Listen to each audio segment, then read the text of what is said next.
a question, and there's other people in here that can attest to this experience. Mm-hmm. I get on the phone with customer service a lot, Mm-hmm. and they're always mean to me. I come off really nice until they try me. So then I split, and I'm the other side, and I got to do what I got to do to get things handled. Do you think that had I not put you on those phone calls with me, because we were talking about like Black men don't really truly understand our plight when we go through the world, whether it's on the phone or in public with other people who aren't Black, who treat us differently because we're Black. Do you think that if I had not put you on the phone while I was dealing with all of these people, or when I was dealing with the warehouse, when he blatantly said, I shouldn't care about being treated differently as a Black woman, just do my job.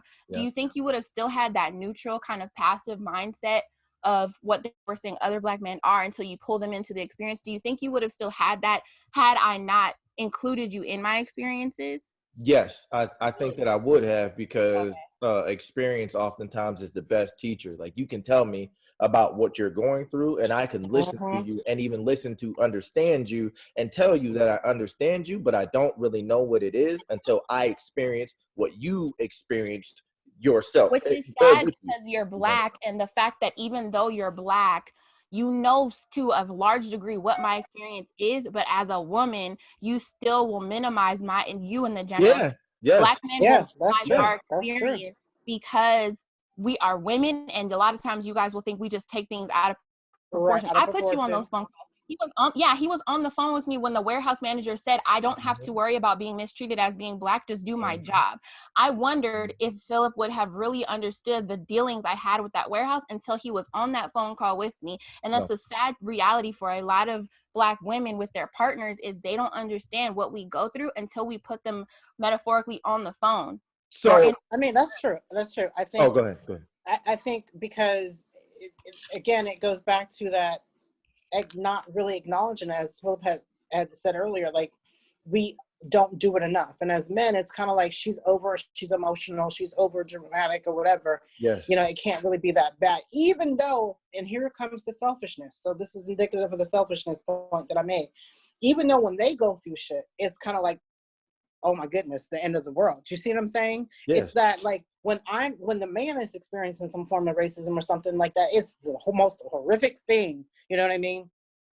But then when we go through it and we tell our partner, it's like, well, babe, maybe you could have did this. Oh, well, babe, maybe, and that enrages, I mean, in my personal experience, it has enraged me even further. You know what I mean? Because it's like, you don't get, like, it's not different. You know what I mean? And I think to your point, Cece, that's why we're so emotional. That's why we're so like, no, let me see you speak to your manager. Matter of fact, let me call corporate.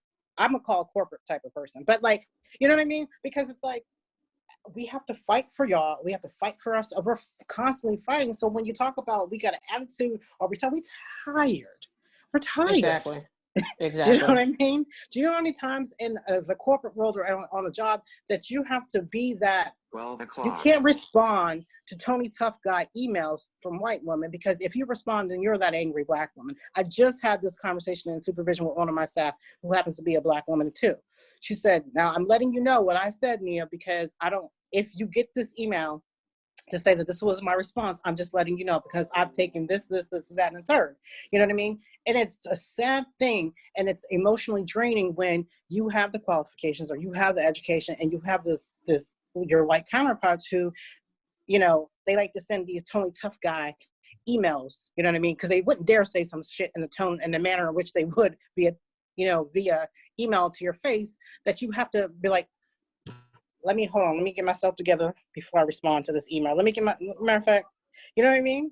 That is draining of itself. So we get it from, it's like there's no reprieve. So we come home and we want to unleash. We want to relax with our man and be like, look, I had a real messed up day at work and blah, blah, blah, blah, blah, blah, blah, blah, blah, blah. And that attentiveness is not always there. No. So let you guys come home and have a rough day. We rubbing you in your bath water, rubbing your feet, cooking your favorite meal, rubbing your back, giving you good sex, everything. We want and trying to take care of the kids and keep a clean house if she's clean. And that's why I was saying, okay. And that's why I was saying that we don't understand that, even though as men, we don't understand that even though the roles are different, we are equal. You know what I mean? Because in the sense that the man can comes home and doesn't get that, he will feel some type of way. You know, like, what? Like, you're not supporting me and doing all of this, but what you don't realize is while you was out there going through that, she was supporting you at home the entire time anyway.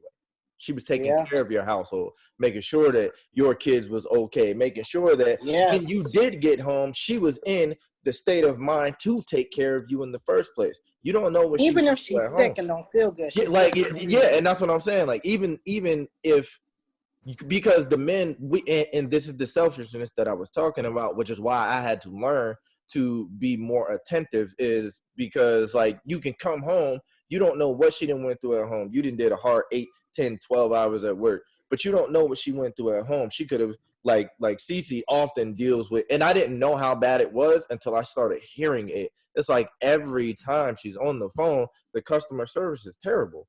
And I was like, I don't get that. They don't do that to me, and I don't know what it is. And I used to just be like, well, babe, like, you might want to talk to them differently. And, you know, like, were you being this and being that? And yeah, of course it did. And she would fuss at me. And I just was like, no, okay, well, like, maybe you was doing.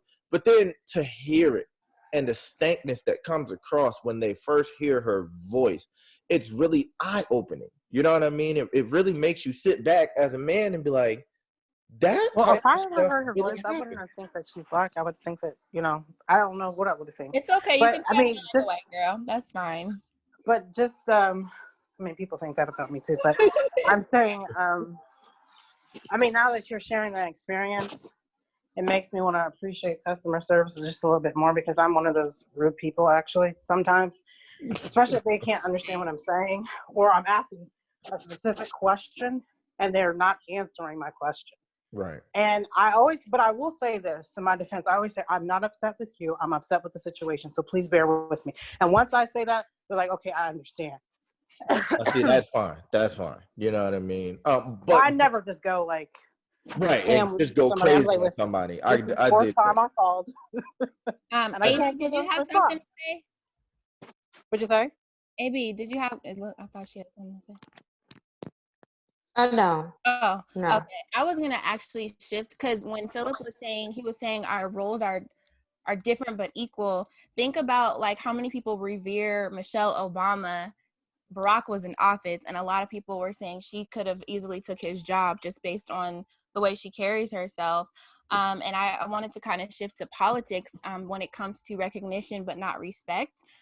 A lot of people are saying that about Michelle, that she's more qualified than Barack, and he said that about her as well. And people know that. Black people know that. The general community knows that. But there are people that are so misogynistic, they refuse to accept that that's the reality. My dad did not vote for Hillary against Trump because he did not want a woman in office. So you see, she has a lot of qualifications. She met a lot of standards for being a politician, but there are still men out there, black, white, whatever, that hold that mindset. They don't think that no matter what our qualifications are, we can be a man and a woman, which is a different role. We can still be equal. I can still be president just because I'm a woman.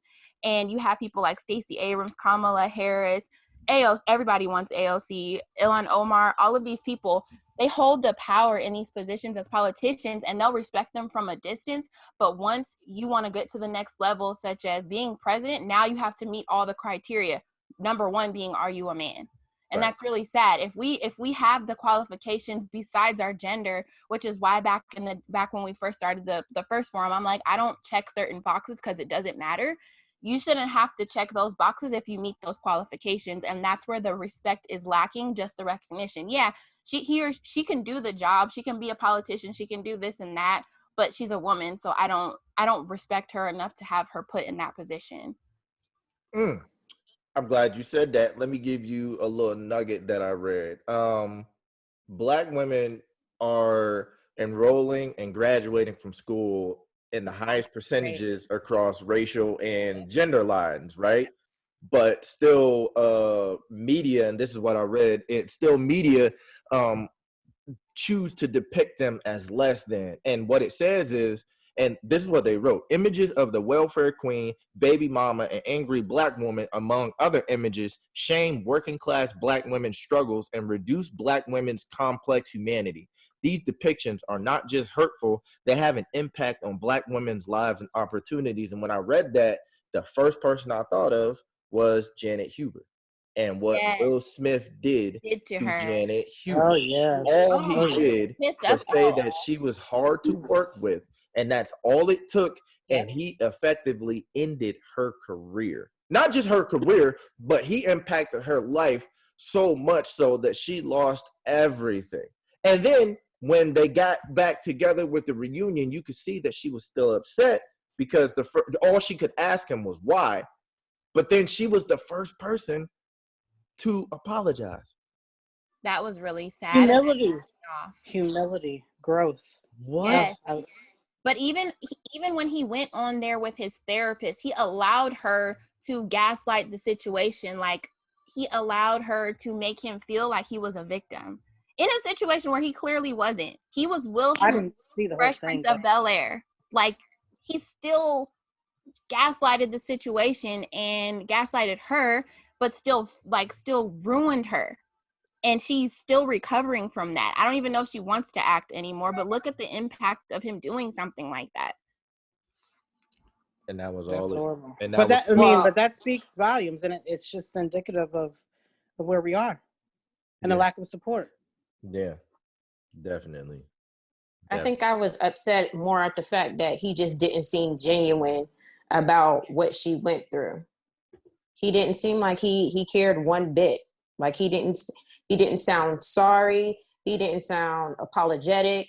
I mean, there was hardly any sympathy behind that. You know, she breaking down in tears. He's sitting there just frowning.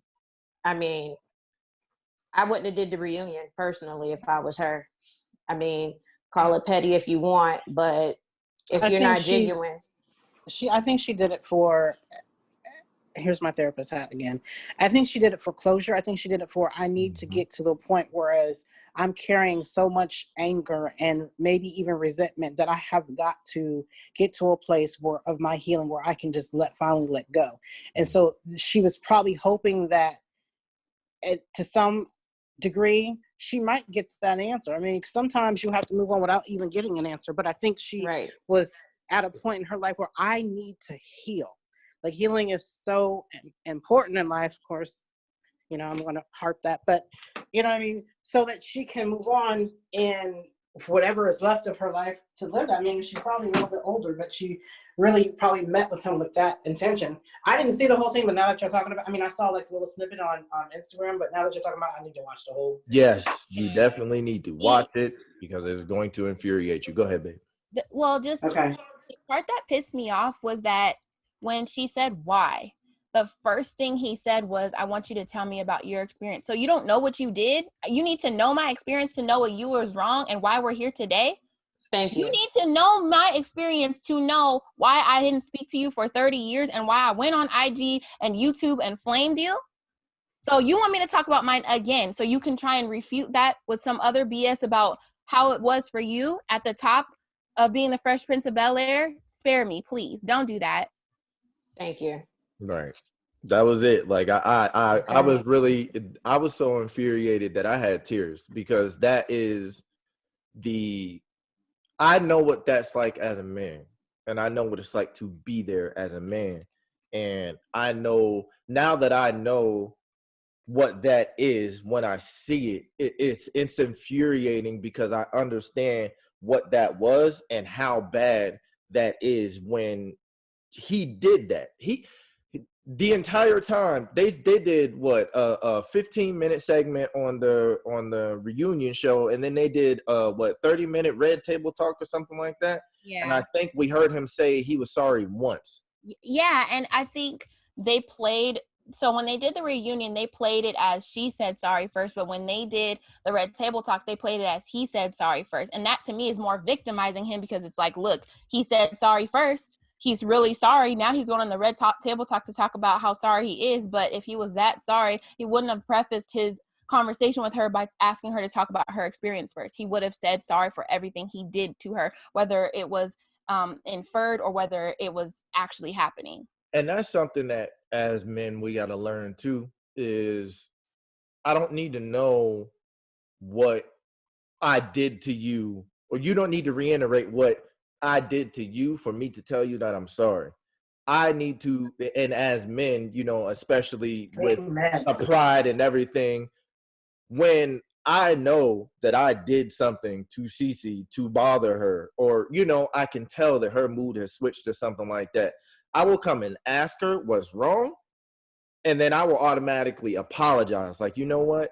Whatever I did to make you feel a certain way, I apologize for that because I didn't want you to feel that way. I want to know what I did. I want to know how you felt about it. I want to know where it came from. But I first and foremost, before we get into the particulars so that we can resolve this situation, I think that that's something else that we don't do enough. We go into these situations and then something happens and then we automatically, or we think that time will heal all, which isn't true. Time won't heal all. Things need to be spoken about. Things need to be resolved so that there can be closure if closure is absolutely necessary. Harris, I see your hand. But we as men definitely need to go into that, and this is where understanding the emotional component of Cece comes in. I might be like, I said something and I don't think anything of it, or I did something and I don't think nothing of it, but she could respond in a way, or it made her feel a way that bothered her. I can't tell her how to feel about what I did, even if the intent wasn't for me to make her feel that way. I have to understand and realize that I made her feel that way. And because I made her feel that way, whether or not I intended to, I need to apologize for that. You know what I mean? Harris, go ahead. So the one thing though that's coming from is for you, and for it to be sincere, it has to come from a place of at least care, if not love. Right. The fact with what happened with Will, that was not a place of love. That was, if anything, this is a business decision. He looked at it in the sense of, oh snap, we bringing back the Fresh Prince, and 90% of people is going to be like, oh, we want to see that. But then there's the people who realize what he did to Janet. So what did he do? I'm gonna put a quick snippet about what happened with us, and I'm gonna let her put her story out there. Not because I care, because I clearly do not care, but more so Will's point of view is I'm trying to get as many views as possible. So you're right. It wasn't sincere, any apology or any of the feelings he had. Whereas Janet, she needed that closure. I was gonna chime in and kind of highlight that's the only real reason she would do this, is that closure, because you can't hold on to that, or at least I'm trying in my life to not hold on to anger and stuff like that. And you can't really. Over time, it will bring you down. So Janet, in my opinion, probably took it. She took it because she was like, you know what, I know this isn't gonna be sincere, but like, this is for me. This isn't for Will. This isn't for anybody else. That's so true. That is such a good point, because remember when he said his introduction to the reunion, he said, I couldn't do a reunion without bringing in the most important person. So you waited 30 years to do that? Like, we know about the Fresh Prince. You waited 30 years and you couldn't do a reunion without bringing her back. So you couldn't make it right before that. That's very clearly a business decision. And that is such a good point.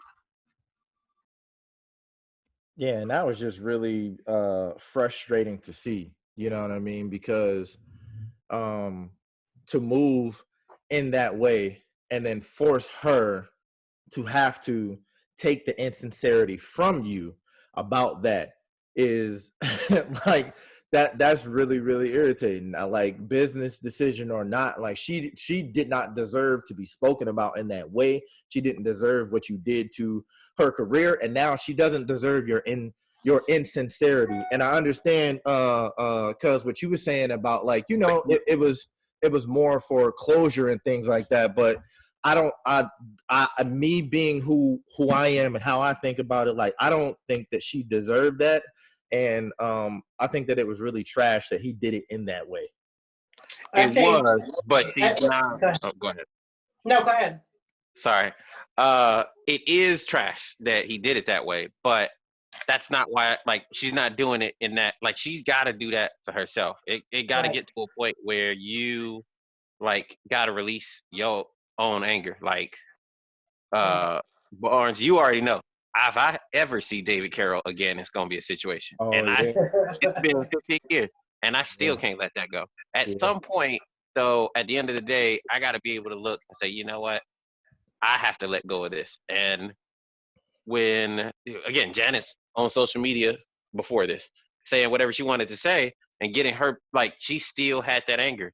And maybe it feels good to at least get into that anger initially, but in the long run, it don't. And it's something that, like I say, for her, she knew well going into it.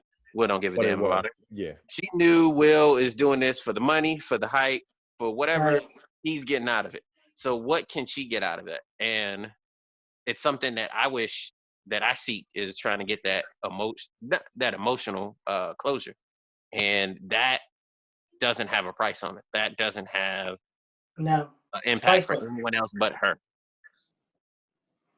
So we can, just to piggyback on what he was saying, I mean, it probably was. I mean, I only saw like a couple minutes of it, and the look in her eyes when she was looking at him and he was saying he was sorry, I caught that little piece.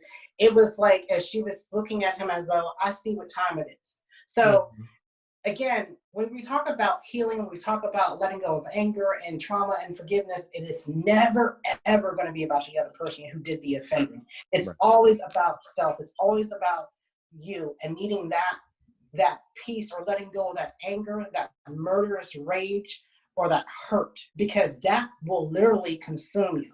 And you've seen my course, Phillip. It will physically do damage to your body to hold in that emotion, hold in that anger, hold in that rage. You know what I mean? People develop health issues because of it.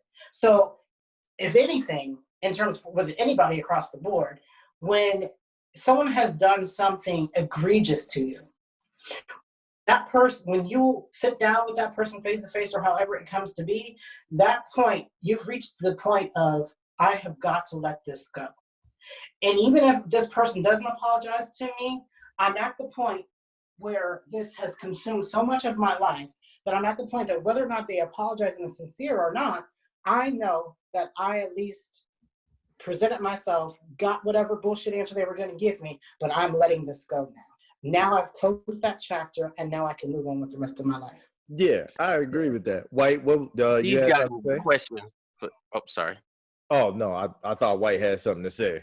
You look like you was about to go. You look like you was about to take off. So, you know what I mean? Okay, go ahead, White. Go ahead, Harris.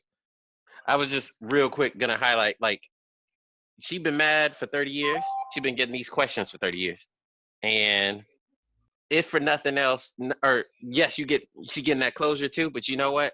She got like a year or two more of these questions, and then it's done. Like, because obviously this is a hot button thing for her, or at least it was. I hope we can say that it was, and that she can get that closure. But now nobody's asking these questions anymore, because it's like, okay, I've ducked it, or I've avoided it, or I've flat out addressed it these 30 years. Now I've talked to Will. Now it needs to be over. Right. Yeah, that's true. I was gonna say that a lot of people, y'all are saying you wouldn't have gone on there. I would have shown my face like, look, I'm the real Aunt Viv and I'm here. I don't care if we haven't resolved it. I'm the reason why y'all like this show before Daphne came on. No disrespect to Daphne, but everyone talks about dark skin Aunt Viv. Like, I would have shown up just to stun on her. As crazy as that sounds, I would have done that. So that's just me as how I roll. But I mean, that's at least. No, go ahead, Harris. Go ahead. No, I was just gonna say, like, I'm like, we all know dark skin Aunt Viv is where it's at, but I'm not attacking like she just in a bad spot. Yeah, like, she is. It's not her fault at all. Yeah. So like I'm more at Will. Like, if I'm Aunt Viv, dark skin Aunt Viv, I'm sitting next to Will this whole special, just bringing that pressure. Well, but I'm not gonna go at light skin just because, like I say, she's just trying to feed her family, just like everybody else was trying to feed her family. Yeah, and I didn't mean stun on Daphne. I meant stun on like just the entirety, because Daphne, they didn't even meet. They had never even met before, and she was so loving towards Janet when she came on. I would have stunned on Will. Like, you tried to ostracize me. People are watching to see, because when they showed the clip of Janet and Will talking, I think that's when a lot of people wanted to tune in even more, is because they wanted to see what kind of closure she was going to get. And I would have shown up just to stun on Will. Like, even though you have removed me for 30 years from this conversation, I'm here. And I think that it's sad because she was ostracized as bad as she was. But think about just a different chapter in Will's life when the whole talk about August Alsina and him and Jada, people felt bad for Will. You don't know what he did to Jada. You don't know if anything happened to cause Jada to do that. I'm not saying, no, I'm saying that everybody, but I'm just saying, like, I noticed a lot of people take up for Will, and they would post pictures of him crying and stuff, and then they would post a meme of his face when he was changing it from entanglement to whatever it was. I feel like a lot of people took his side, or a lot of people took, like, August Alsina's side, not giving Jada the opportunity to explain where she was at with it. And I feel like that just goes back to the respect thing. We'll jump on, well, again, it's about meeting criteria. We have to figure out why it is a Black woman deserves to get that support, or a woman gets that support. But with a man, if he shows any type of emotion, it feels like it's automatic respect or support. Hold up, he threatened her though. If you pay attention, when he was sitting across from Jada, he definitely was like, "I'm gonna get you back." Yeah. What kind of mess is that? He said that, but but didn't he have the affair with the chick that he played Focus with? I mean, there were some rumors about that. So like, exactly, we don't know that, and we're automatically like, oh, Jada's this, Jada's that. I wasn't. I was just like, well, I saw through that. You don't sit up there and tell me on a show that you're gonna get me back. It wasn't that laugh wasn't like a jokey laugh. No, you can see right through that. He was dead serious. Do not threaten me with a good time. Okay, because we can go. I think it was a tit for tat. You know what I mean? Because I don't think he's been faithful. I mean, they've been open about like the dynamics of their marriage and their relationship. Yes. So it was more of like an embarrassment for him, and that goes back to the whole male ego and like there's different rules for some and rules for others.